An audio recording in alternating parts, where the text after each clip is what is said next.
Satisfied as long as our children are stripped of their selfhood and robbed of their dignity by signs stating for whites only.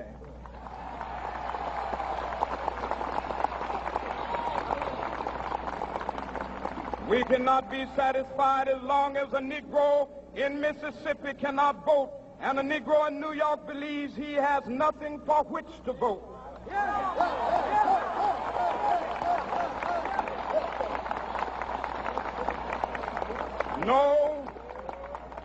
No, we are not satisfied, and we will not be satisfied until justice rolls down like waters and righteousness like a mighty stream.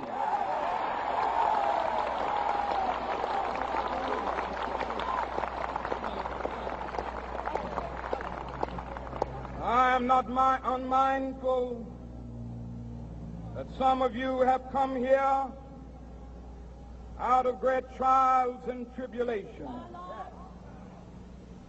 Some of you have come fresh from narrow jail cells. Some of you have come from areas where your quest for freedom left you battered by the storms of persecution and staggered by the winds of police brutality. You have been the veterans of creative suffering. Continue to work with the faith that unearned suffering is redemptive. Go back to Mississippi. Go back to Alabama. Go back to South Carolina. Go back to Georgia. Go back to Louisiana. Go back to the slums and ghettos of our northern cities, knowing that somehow this situation can and will be changed. Let us not wallow in the valley of despair. I say to you today, my friend,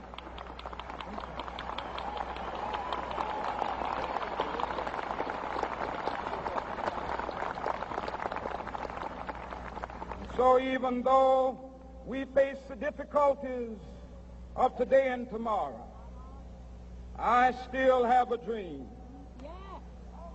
It is a dream deeply rooted in the American dream. I have a dream that one day this nation will rise up and live out the true meaning of its creed. We hold these truths to be self-evident, that all men are created equal.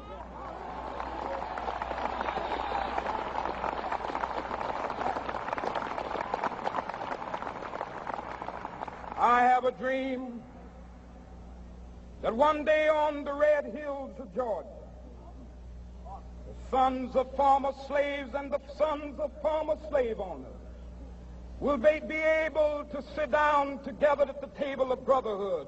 I have a dream that one day even the state of Mississippi, a state sweltering with the heat of injustice, sweltering with the heat of oppression, will be transformed into an oasis of freedom and justice. I have a dream that my 4 little children will one day live in a nation where they will not be judged by the color of their skin, but by the content of their character. I have a dream today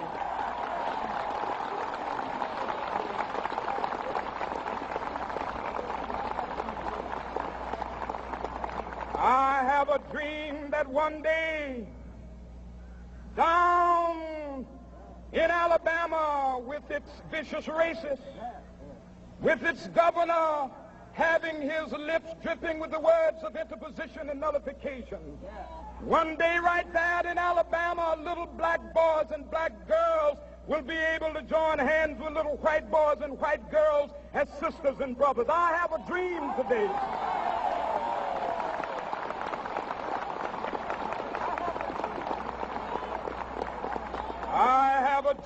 that one day every valley shall be exalted, and every hill and mountain shall be made low, the rough places will be made plain, and the crooked places will be made straight, and the glory of the Lord shall be revealed, and all flesh shall see it together. This is our hope. This is a faith that I go back to the South with. With this faith, we will be able to hew out of the mountain of despair a stone of hope. With this faith, we will be able to transform the jangling discords of our nation into a beautiful symphony of brotherhood. With this faith, we will be able to work together, to pray together, to struggle together, to go to jail together, to stand up for freedom together, knowing that we will be free one day. This will be the day. This will be the day when all of God's children will be able to sing with new meaning, "My country, 'tis of thee. Sweet land of liberty, of thee I sing. Land where my fathers died, land of the pilgrim's pride. From every mountainside, let freedom ring. And if America is to be a great nation, this must become true. And so let freedom ring. From the prodigious hilltops of New Hampshire, let freedom ring. From the mighty mountains of New York, let freedom ring. From the heightening Alleghanies of Pennsylvania, let freedom ring. From the snow-capped Rockies of Colorado, let freedom ring. From the curvaceous slopes of California. But not only that, let freedom ring from Stone Mountain of Georgia. Let freedom ring from Lookout Mountain of Tennessee. Let freedom ring from every hill and molehill of Mississippi, from every mountainside. Let freedom ring. And when this happens, and when we allow freedom ring, when we let it ring from every village and every hamlet, from every state and every city, we will be able to speed up that day when all of God's children, black men and white men, Jews and Gentiles, Protestants and Catholics, will be able to join hands and sing in the words of the old Negro spiritual, "Free at last, free at last. Thank God Almighty, we are free at last."